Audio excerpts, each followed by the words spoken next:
BingX, a trusted global crypto exchange. Trade spot, futures, or copy top traders easily.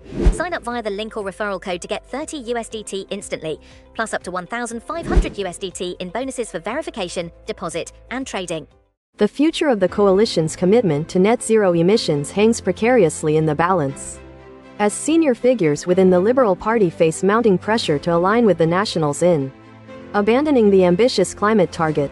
This potential rupture in policy could ignite a significant internal rebellion from moderate Liberals, who reportedly believe that the dissolution of the coalition itself should be considered if the junior coalition partner refuses to budge on a compromise that preserves net zero emissions in some capacity. The political landscape has been plunged into renewed climate policy turmoil following the Nationals' decisive move to formally withdraw from the net zero emissions target, leaving Sussan Ley, the relevant minister, caught in a tight spot as her party grapples with the fallout.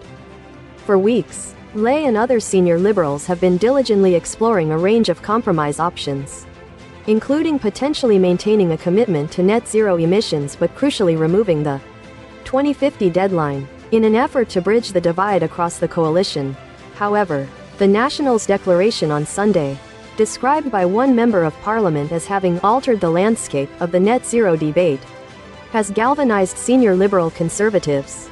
They are now actively advocating for their party to adopt the same stance to preserve the coalition's unity, pushing for the Liberals to completely abandon their support for net zero emissions.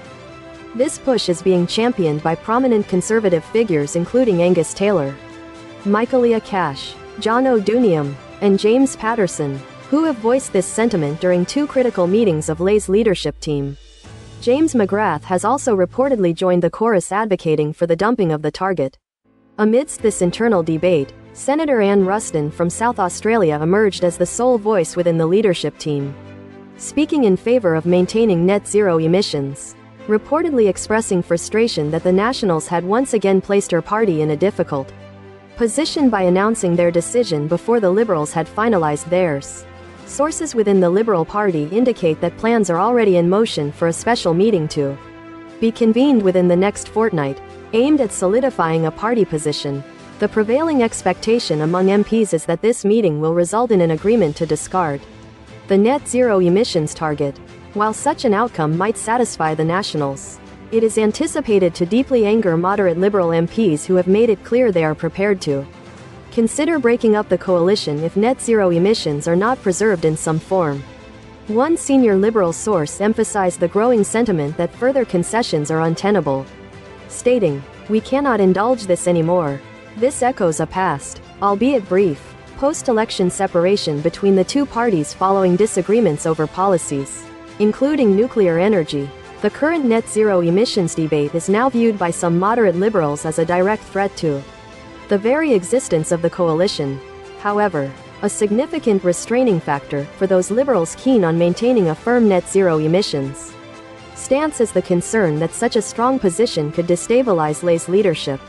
In brief remarks made outside a charity event, Ley sought to downplay the significance of the Nationals' decision, characterizing it as unsurprising and asserting that ongoing coalition processes would ultimately determine a unified Liberal national position. She explained that both parties would independently reach their respective decisions, but underscored the continued effectiveness of their joint energy working group in forging a path forward for the coalition. Andrew Bragg, a Liberal frontbencher, reiterated on Monday morning that net zero emissions must be retained in some form and expressed confidence in the coalition's ability to reach such an agreement. Meanwhile, Western Australian Liberal Senator Dean Smith urged his colleagues to maintain their focus on Labor, arguing that voters are primarily concerned with accountability for rising power prices.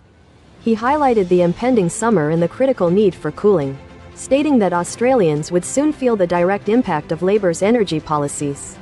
Smith emphasized that Labor's energy policy failures are driving up costs for families and businesses, and regrettably, pushing significant industrial enterprises out of the country. A strong coalitionist, Smith expressed his opposition to any further splits between the Liberals and Nationals. In contrast, Victorian Liberal Sarah Henderson stated that the Liberal Party should support the Nationals' position in opposing net zero emissions. citing skyrocketing electricity prices and flatlining emissions as reasons for rejecting Labor's net zero laws and working together towards a unified stance.